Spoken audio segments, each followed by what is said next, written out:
monde, c'est Sandstorm, bienvenue sur JusteGeek.fr. Aujourd'hui, nouvelle vidéo en direct de la Paris Games Week. Je sais pas si vous entendez un petit peu l'ambiance. Il y a beaucoup d'ambiance aujourd'hui, c'est normal, on est dimanche 30. Donc il y a beaucoup plus de monde qu'à la préouverture du 26 que j'ai pu faire, que j'ai pu couvrir. Donc si vous avez vu les vidéos du 26, bah, forcément il y avait un peu moins d'ambiance. Là il y a vraiment beaucoup de monde. Et puis voilà, donc on a déjà testé quelques jeux parce que ça fait un petit moment qu'on est sur place. Donc on a testé pas mal de jeux, du Uncharted, du Elder Scrolls, des choses comme ça. Voilà, et bien écoutez, je vous laisse découvrir ça. Si vous voulez suivre un petit peu tout ce qui s'est passé, j'ai fait déjà des vidéos Periscope, je vais en faire d'autres. Donc vous pourrez les suivre en replay, il n'y a pas de souci. Donc le Periscope JusteGeek_FR ou sur Twitter @JusteGeek_FR. Et du coup, voilà, je vous fais un petit peu le tour de tous les halls, que vous puissiez un petit peu voir ce qu'il y a, ce que ça donne, et puis pour vous donner envie de venir, pourquoi pas. Allez, sur ce, bon visionnage, ciao.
est plutôt pas mal, on est au stand presse, donc on s'est arrêté un peu pour boire un coup et puis pour faire une petite pause.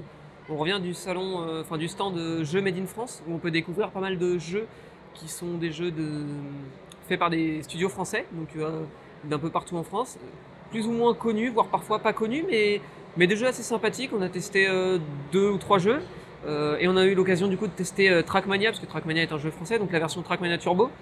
On l'a testé sur écran incurvé et ensuite sur écran VR, avec casque VR. Et je dois avouer que j'étais plutôt agréablement surpris. Certes, j'y jouerai pas 1 heure parce qu'au bout d'un moment, je pense que ça peut faire mal aux yeux et donc à la tête.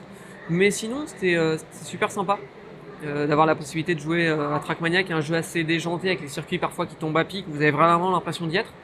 Et du coup, d'être totalement dans le monde 360, ça rajoute un peu par rapport au jeu de base, quoi, on va dire. Voilà. Bah là, on va tranquillement prendre la direction du hall 3 maintenant qu'on a fini avec le hall 2. Et puis, on va aller voir un petit peu ce qui se passe dans le dernier hall. Allez, c'est parti.